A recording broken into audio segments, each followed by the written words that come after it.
Let's see, here's a few things that I would avoid doing if I were diagnosed with cancer. And these are things that I avoid now anyway. So number one, I would avoid packaged foods. Packaged foods are dead foods.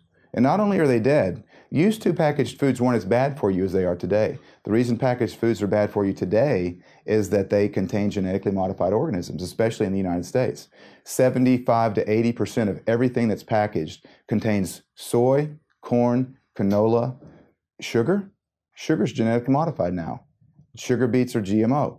The reason that genetically modified foods are so bad, there was a recent study that was published in the fall of 2012. It was done by a group of scientists in France, headed by a researcher named Seralini. They did a research study on genetically modified organisms, and they showed that after about 3 to 4 months, actually 4 to 5 months on genetically modified foods, the rats began to develop enormous cancerous tumors, literally as big as their whole body.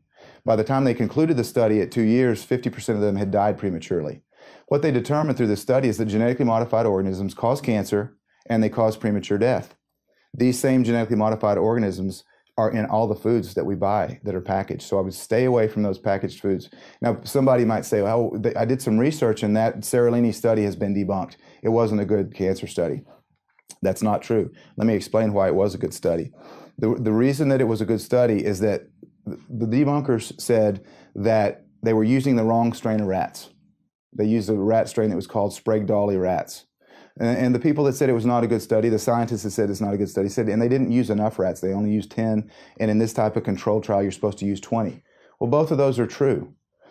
The problem is that Monsanto, which had formerly said that these genetically modified organisms are safe, which, by the way, they're the ones that produce them and sell them and make billions of dollars on the sales, they had also used Sprague-Dawley rats. They had also used only 10 rats in over half a dozen studies.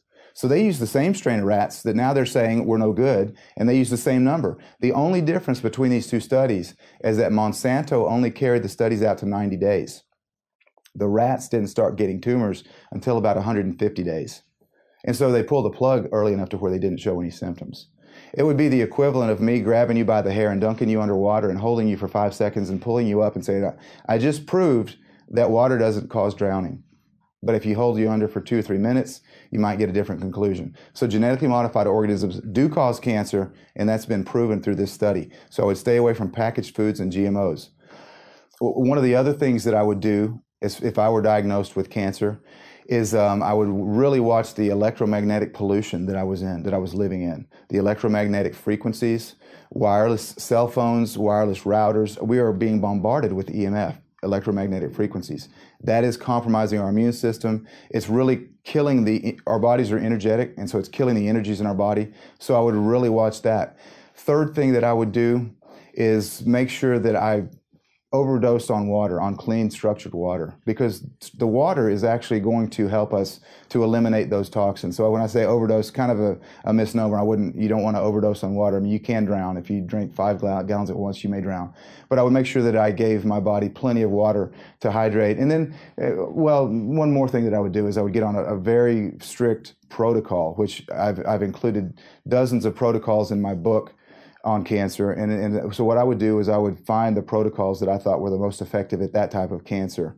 And I would be sure that I stayed strict on a protocol, whether it be medicinal herbs that are cytotoxic, they kill cancer cells, whether it be far infrared saunas or hyperthermia, ozone treatment.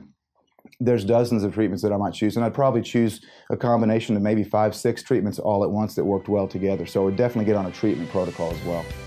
For the complete video and other amazing content like this, head over to ehealer.com/free and sign up for our free natural health video series. You won't want to miss it.